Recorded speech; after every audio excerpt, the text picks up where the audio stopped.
నేను చూస్తున్నా ఢిల్లీలో ముఖ్యమంత్రి గారు ఇట్లా పరవశించిపోతున్నాడు మాట్లాడుకుంటా. ఏమైందిరా వీనికే నేను అనుకుంటే. ఏమైందంటే ఆయన కట సోనియా గాంధీ ఉత్తరం రాసిందట. ఏమని? श्रीमती सोनिया गांधी जी मुझे अप्रिशिएट करते हुए एक खत लिखा है। సోనియా గాంధీ గారు నాకు ఉత్తరం రాసిండ్రు, చాలా బాగా చేసినామని రాసిండ్రు. నేను దానికి ఇది నాకు ఆస్కర్ అవార్డు కంటే, నాకు లైఫ్ టైం అచీవ్మెంట్ కంటే, గోల్డ్ మెడల్ కంటే ఇదే నాకు ఎక్కువ అన్నాడు. This is for me lifetime achievement. This is for me Oscar award. This is for me Nobel Prize. ఏం రాసిందిరా సోనియా గాంధీ ఈయనకని చెప్పి నేను పరిశాన్ అయినా. ఇంతకు ఏం రాసిందయా అని అందులో ఉంటే ఆ ఉత్తరం, ఈయనకేమో పాపం చదువు రాదు, చెప్పేటోడు ఎవడు లేడు పక్కకు. ఆ డిగ్రీ కూడా నాకు తెలిసి దొంగ డిగ్రీ తప్ప నిజాం డిగ్రీ అయితే కాదు.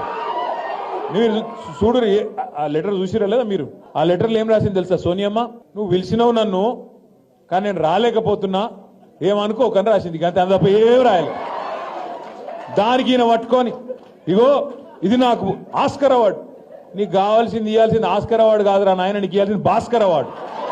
అదేదో సినిమాలు చెప్తారు చూడు, భాస్కర్ అవార్డు అని. ఈయన చేసిన మోసాలకు ఇవ్వాల్సింది భాస్కర్ అవార్డే తప్ప ఆస్కర్ అవార్డు అయితే కాదు. జర ఎవడో ఒకడు, జర దయచేసి ఎవరో ఒకరు మీరు పోయి చదువు చెప్పురు కొద్దిగా ఆయనకు.